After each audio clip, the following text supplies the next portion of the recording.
हर एकादशी की एक अलग, गहरी और अद्भुत कहानी होती है। 2 बार आने वाले इस पवित्र व्रत के पीछे छिपे हैं ऐसे रहस्य जो शायद आपने कभी नहीं सुने होंगे। अगर आप सारी एकादशियों की ये दिलचस्प कहानियां जानना चाहते हैं तो नीचे कमेंट में जरूर बताएं।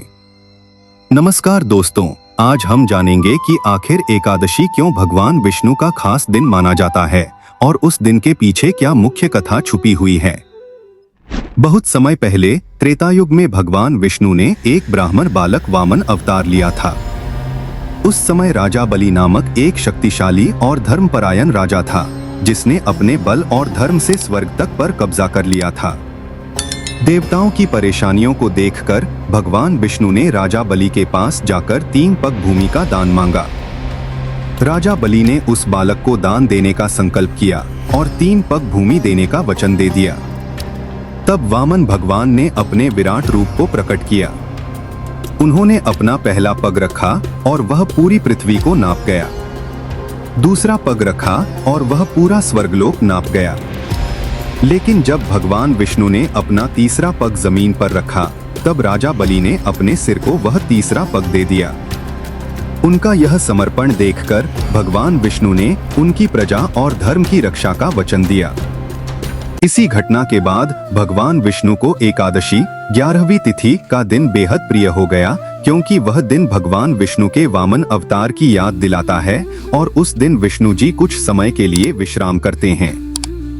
कहा जाता है कि इस दिन उन्होंने अपने भक्तों के लिए कृपा के द्वार खोले। एकादशी के दिन उपवास रखने और भगवान विष्णु की पूजा करने से पापों का नाश होता है। यह व्रत न केवल शरीर बल्कि मन की भी शुद्धि करता है। उपवास के कारण हमारी इंद्रियां संयमित होती हैं, जिससे हमारे भीतर की ऊर्जा सकारात्मक हो जाती है। धार्मिक ग्रंथों के अनुसार यह दिन भगवान विष्णु को सबसे प्रसन्न करने वाला दिन है। हर एकादशी की अपनी एक खास कथा होती है, जैसे मोहिनी एकादशी, देव उठनी एकादशी, निर्जला एकादशी आदि।